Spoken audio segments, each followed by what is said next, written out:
Hey guys, Damien here.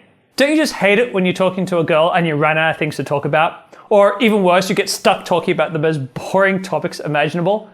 Today, I'm going to show you how you can keep a conversation going with a girl, first by learning to take control of the conversation so you get to decide the topic.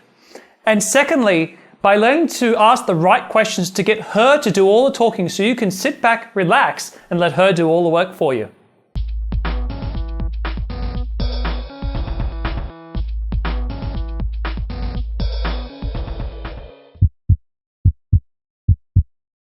The key to controlling conversations is actually in the questions, okay? Because most of us we don't consciously control the flow of conversations with our friends or with women. You know, we're not actually consciously taking action and moving in the direction we want to go. We're just hoping for the best.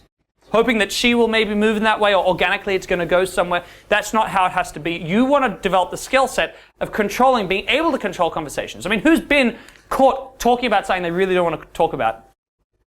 We've all had it, right? And you're like, crap, I can't quite get out of this. Shit, this is horrible. How do I get out of this conversation? Yes, it's a skill set, but it's a very valuable skill set. It's very, very simple. And we do it with questions. We do it with questions, okay? Who can tell me what a closed-ended question is?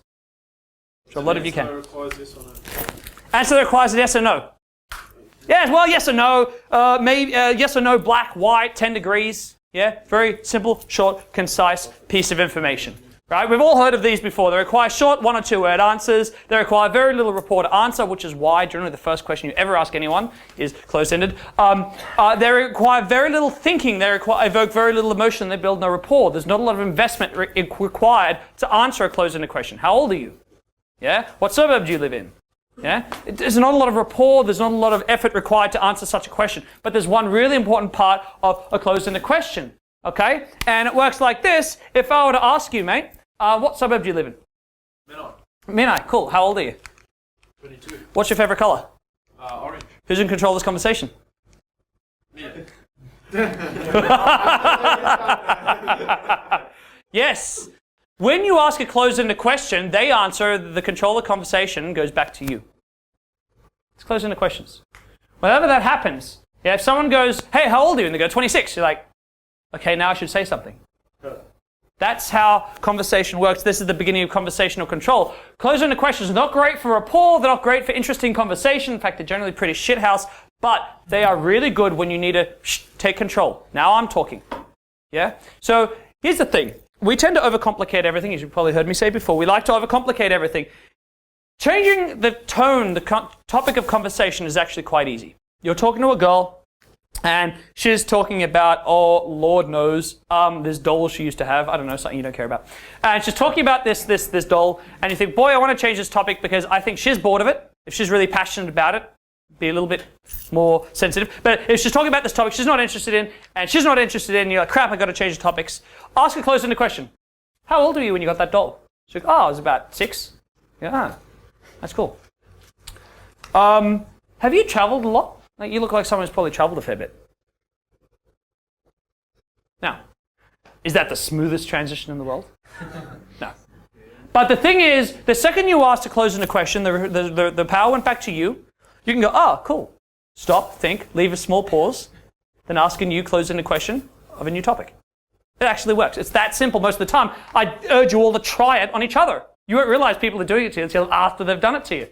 It's really quite an easy thing to do. It's quite an elegantly simple thing to do. In a perfect world, we'll kind of slide it across, right? You know, how old did you say you were when you got that doll? And she's like, oh, I was 8. You go, 8? What was I doing when I was 8? Man, you know, when I was 8, my parents took me on this trip to America. And it was really cool because blah, blah, blah, blah, blah, blah, blah. Ah, that's smoother. Yeah? Create a relationship between the question you're going to ask and where you're going to go. That's smoother. It also requires a little bit more finesse and a little bit more brain power. But all you really need to do is ask a closed-ended question, stop, wait. Ask a new closed-ended question on a new topic. Try it. It's actually that simple. It's that straightforward in conversations to take it, transplant it, move it across. It's a very valuable skill set. Use it. I urge you to practice it because don't just do it on women, you do it on everyone, including bosses. Okay, open-ended questions, by the way, are very, very important. Okay, they seek long thought-out answers. Okay, an open-ended question. Someone give me an open-ended question. Where'd you go last week? That's closed. Oh, wait. No. Tell me about your week. Tell me about your holiday. Yeah?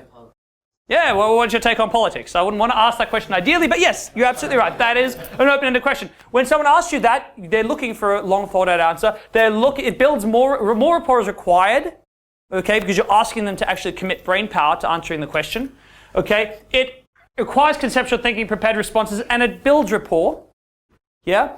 And it passes control of the conversation away. So here's the thing. I'll often have guys, they'll be in an interaction, and the questions they're going to be asking is like this.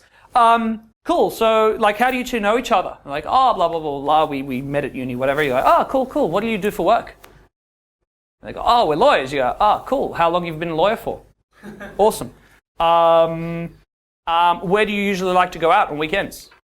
And I'll answer that question. And the women are giving them one-word answers, and the guys come back to me and they're like, man, all I got was those one-word answers. The whole time, she wasn't giving me any conversation at all. It was so tough. The problem was, all you were doing was asking closed-ended questions. So you ask a closed-ended question, she answers, and then it's back on you again. A lot of time we're doing it to ourselves. Why? Because we're not remembering to ask open-ended questions, to actually urge them to start talking. Try to get information from them. Open-ended questions are very important. You don't have to be in control of every conversation. You need to be able to take control when necessary. Hey guys, do you get frustrated approaching women and then getting rejected? I'd like to invite you to my free 12-video training series where I'm going to show you how to make such an amazing first impression before you even say a word that rejection will soon become a thing of the past. See that button down there? Don't procrastinate anymore. Go ahead and click on it, and I look forward to working with you.